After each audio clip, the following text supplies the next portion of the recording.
Hey there, YouTube. How's it going? Nerdy Narwhal here, and I'm back again today for another 6 scale action figure review. Now, don't mind the change in scenery.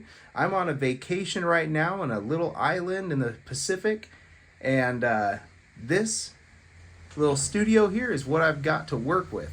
I did, however, before going on this trip, order a couple of 6 scale action figures to arrive while I'm here so that I can enjoy them and enjoy making a couple of videos about them. So up first today, we're going to be taking a look at the PopToys William Wallace 6 scale action figure. Now, I'm not sure if this piece is licensed. I want to say no, it's a third-party action figure, because that's usually how these things go. But yeah, and I'm pretty sure it was marketed also as a Scottish warrior, not actually William Wallace. But it does look miraculously like Mel Gibson from the movie Braveheart. So today, that's what we're going to do. We're going to dive in and take a look at this beautiful 6 scale action figure based on one of my favorite historical fantasy movies, Braveheart. Now, if you've been around for any of my reviews, you know I like to start things off with just getting an idea of the overall aesthetic value of this piece. How does it look when it's on display? The outfit, the materials used, the sculpt, the paint apps, all that. And I'm pleased to say that this figure right out the gate is an absolute banger. I have owned a few other William Wallaces before. It might have been Pangea Toys. Pangea Toys did a William Wallace, and before that, Caustic Plastic made a wonderful William Wallace action figure. Each one had their own little unique issues, whether it was the materials that they used and the longevity of the figure because of that, or, the overall presentation, the hair. I know the Caustic Plastic one had sculpted hair, and that came with its own set of issues. This might just, right out the get-go here, this might be, from PopToys, the best 6 scale Mel Gibson likeness I have ever owned on display. Maybe I can come in, get a close-up on those eyes. There we go. Come on, get it to focus. Just look at that. The wrinkles, the dirt, the shading on his face, the skin tone, his 5 o'clock stubble, the redness of the eyes. He was out there fighting the English day in and day out, and medieval battles get you pretty tired. I imagine they wear you down, get pretty ragged, and he wears that on his face just as he did in the movie. He's a warrior, but that's not an easy lifestyle, is it? The hair that they used here is remarkable. I think this might be that yak fur that they use for 6 scale hair sometimes, but it's bushed out, it's a little bit wild, but that's also how he looked in the movie. Very unkempt. There's some curling, some waves going on back there, and right out of the package, I didn't have to mess with this at all.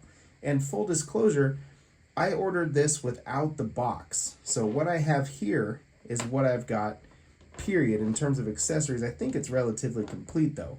But even then, when I opened up this package that was handled for a week by the USPS, the Postal Service, and wrapped in grocery bags to get this beautiful figure out, I didn't have to mess with the hair at all. That's just how well it sits and how good it looks all the time. So, to wrap this part up, aesthetically, this figure is absolutely remarkable. Right out the gate with limited futzing, this piece is very clearly William Wallace from Braveheart. There's no question as to who that portrait could be portraying. And it looks just amazing. So that is that. All right, guys, the next thing I want to take a look at is accessories. And I don't always do this, but I want to start with the outfit, the accessories of the clothing that he comes and the quality that that's all made of, because it really is ideal. For me, at least, as a collector, this is about as perfect as it gets, especially having owned other William Wallaces in the past that had issues. And I'll start off with this soft plasticky rubber material that they used for his gambeson. The caustic plastic one looked really nice. However, because it was pleather and he had sculpted hair, it particularly wore the outfit down heavily, anywhere up on the shoulders where the sculpted hair would rest along the top of that gambeson. And it got flaky and it fell apart, and it was just an unavoidable thing in regards to that figure. Now, you could kind of play that off as wear and tear. As you can see on this piece here, there's a ton of wear and tear, but it did kind of look just ragged. Here, all the sculpted details from his many battles wearing this come through perfectly, and I don't have to worry about the material ever wearing out naturally if you live in a place that's not good for pleather, or through use of the figure itself, because this sculpted rubber is never going to go bad. And in terms of the material used here, this is a really nice, really thin, real leather belt system that they've come up with for the figure. And it just looks spectacular. There's his sheath on the back for his Wallace sword. It works great. It kind of sits heavily, but you position that up on his shoulder more, get that part slid in there, and it all works great. And because it's real leather, I don't have to be quite as worried about it ever falling apart. The fabric that they used here is nice, dense fabric that sits naturally, pleated. Materials used, as usual, from PopToys are top-notch, right down to the real cloth used for the boots. And just kind of glued together to sit properly, I suppose, but it is all real cloth, real tied together for those funky little Scottish Highlander shoes that he had in the movie. So that is phenomenal. That's all perfect. That alone is worth the price of admission. But you do get the full set, the whole gambit of accessories that you would hope to have with William Wallace. Starting off, here is his greave, or his vambrace. I'm not entirely sure what this is called, with the neat little spikes popping off of it. Now, I've seen this done a couple of different ways also. This is a soft rubber piece, and those spikes are just little plastic guys bolted into the top there. This works okay. Wrap that around the figure, and it looks good. It gets the job done. Not the most exciting accessory, I guess, just being a little plastic wrist sitter like that. I do wish that it could fully close on the bottom there, but I see that with the use of these seamless arms that they're using, it was easier to just bring it over the top. And I know the bigger super edition or whatever that came with his face paint from the battles in that movie had a different greave included in the box. Not sure how that one worked. This is just the standard edition that I went for. Now, moving on from that, you also get his shield, which is awesome. Real wood and metal. So it has a good amount of heft, but not too much, because they use a nice light, almost balsa wood feeling. And now I don't have my athletic tape, so you see I actually used a Band-Aid back there to wrap around that handle so that he can hold onto it tightly.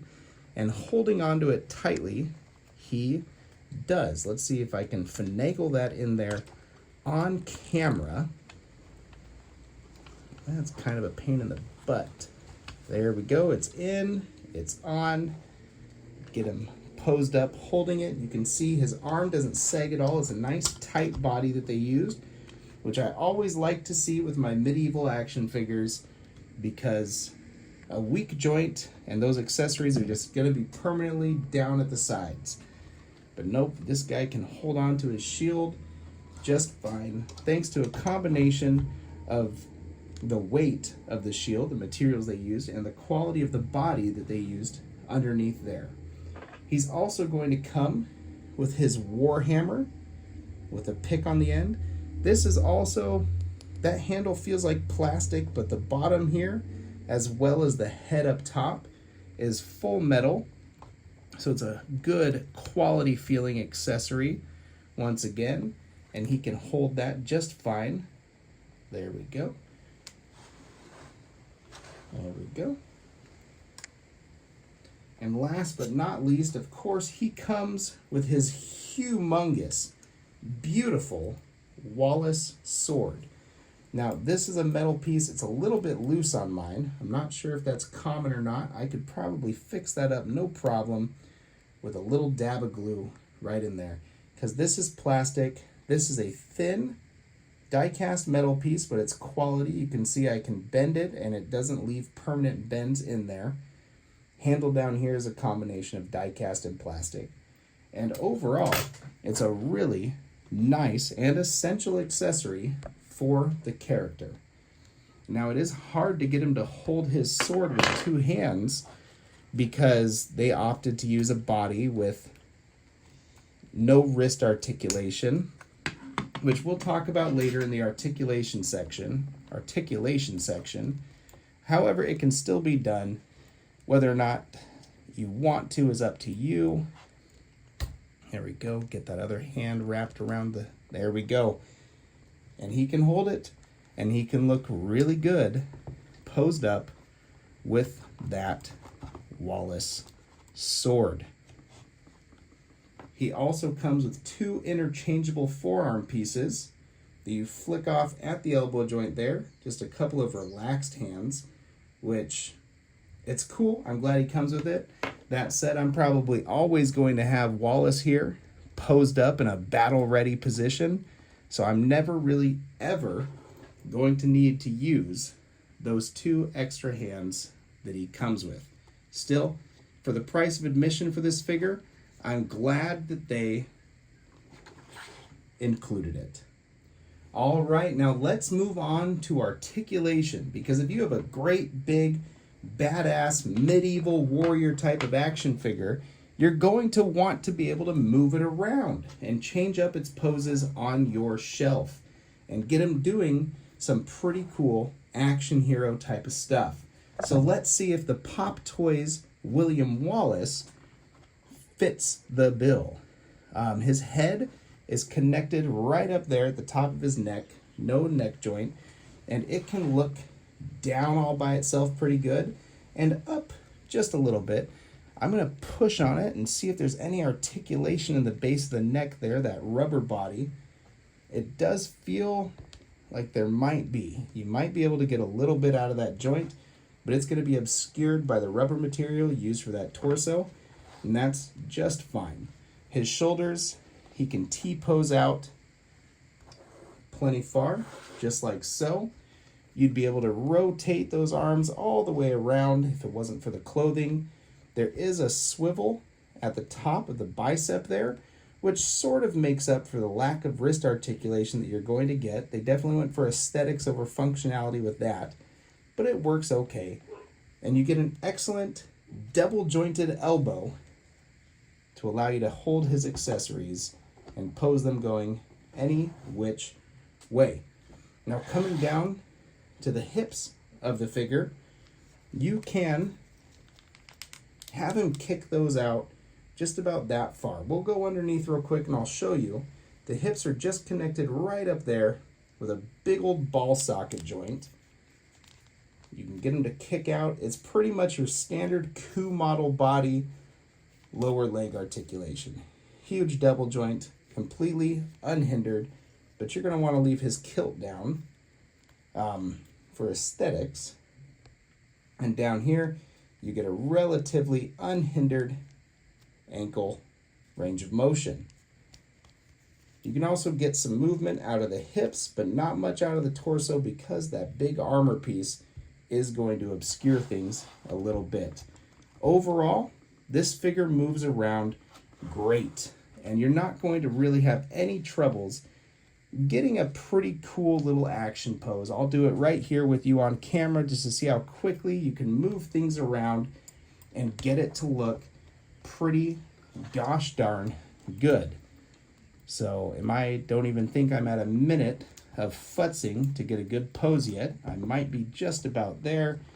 Get that arm up. There we go. Have him looking down the sword. Boom. Right like that. No hassle. Everything moved the way that it's supposed to. And I have William Wallace looking awesome. That is a shelf-worthy pose right there. And it didn't take but a few seconds, maybe a full minute, to get him into that pose. Now imagine spending more time with this figure. You could really get some absolute lightning for your display or collection. All right, let's wrap things up, you guys. Overall, I'm really happy with this figure. I haven't been able to find it for sale anywhere online recently outside of eBay. That might be your best bet if you're looking for it. I know you can find the one where he's in his infiltration disguise, where he dressed up like one of the British soldiers before going and committing some acts of war against them. But as far as this one that's in his iconic battle outfit or the super edition, I'm not sure exactly what that is, if it's the exclusive or what, where he has the face paint. As far as that goes, you might be stuck hunting down on eBay for a good deal or possibly following the Facebook groups. It's going to set you back $300 to $400 getting this guy brand new. I didn't pay quite so much, as I was lucky to find this one without a collector's box, and also from a good guy selling in the Facebook groups. Either way, I would say if you're looking for the best William Wallace for your collection and the money, the $300 to $400 isn't a very big deal to you, it's probably worth it. This is hands down a better piece than the Pangea Toys version, the Scottish General I had from them, than the Caustic Plastic version that I had. The only one that I haven't really looked at is one of the super high-end full-on customs, or the Mirage Studios. They also made a William Wallace that I never owned. But all of those pieces nowadays are going to cost you, with the exception of the full-on head-to-toe customs, around the same as this production from PopToys. And what I like about this one so much is I don't feel like anything on here is going to degrade or wear out with time. The fabrics, the leather pieces, the paint apps, everything feels quality and sturdy, which is part of what I look for in a historical action figure. I really don't like things that are finicky too much. I do like to finagle with my toys, but I don't like things that feel like they're going to break or that they're going to break down. Like the Coup Model Red Gothic Knight that I looked at, those little tiny armor pieces were so much fun to play with, but they didn't feel sturdy. This guy here, he's going to last for as long as I choose to have him in my collection, which, judging by how much I enjoyed this piece during the review, is going to be a while.